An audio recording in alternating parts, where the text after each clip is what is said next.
Salut chers amis, on se retrouve. Mon nom c'est Monsieur Blété Jean Diomède, ton professeur d'histoire et géographie. Aujourd'hui nous ferons géographie très particulièrement et nous allons aujourd'hui toucher à la troisième leçon du thème 1, les bases de l'étude de la géographie. Quel est le titre de la leçon d'aujourd'hui? Le titre de la leçon c'est très simple, c'est ce que tu as l'habitude de voir et de connaître, mais dont tu ne connais pas les véritables profondeurs. C'est quoi aujourd'hui que nous allons voir? C'est le climat. Le climat est un mot sûrement dont tu as déjà entendu parler. Mais si on te demandait de définir le climat, quels sont les composants du climat, le pourrais-tu? Bien, donc je suis là pour t'aider à comprendre et à pouvoir répondre à toutes ces questions. On va commencer déjà en prenant le soin de définir le climat.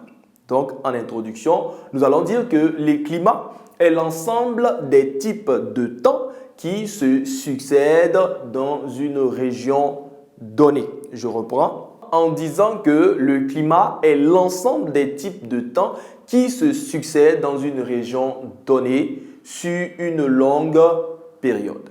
Voici un peu la définition que nous pouvons donner de manière très simple au climat. Maintenant, nous allons voir ensemble quels sont les éléments qui composent ou qui constituent le climat. Le premier élément que nous allons voir, c'est la température. Le deuxième, les précipitations. Et le troisième, ce sont les vents.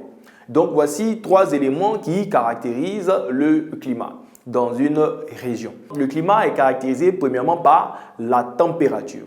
La température, c'est quoi? La température est la variation de la chaleur et de la fraîcheur à la surface de la Terre ou encore dans une terre ou encore dans un espace donné. C'est la variation de la chaleur ou encore de la fraîcheur dans une période et dans un espace donné. Et donc, le deuxième élément pour ce qui concerne le climat, c'est les précipitations.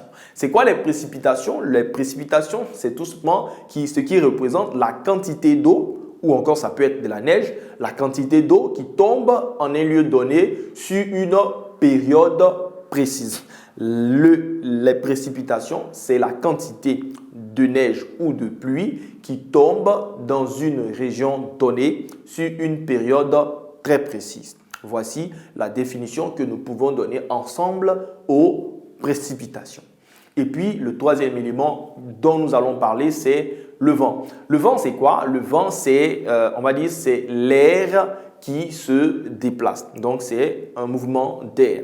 Et les principaux vents qui soufflent ici, particulièrement en Côte d'Ivoire, sont premièrement au niveau du nord. Nous avons l'harmattan qui apporte la sécheresse. Quand tu vois, dans le mois de décembre, nous le sentons très fortement ici en Côte d'Ivoire. Et puis, il y a le deuxième vent, c'est la mousson. La mousson qui est un vent qui vient du sud. Et ce vent-là, il apporte plutôt de la pluie. Et puis, on peut ajouter à cela la brise de mer. Pour ceux qui sont sur le littoral, il y a une brise de mer qui souffle sur le littoral, c'est-à-dire sur la partie sud de la Côte d'Ivoire. Succès assuré.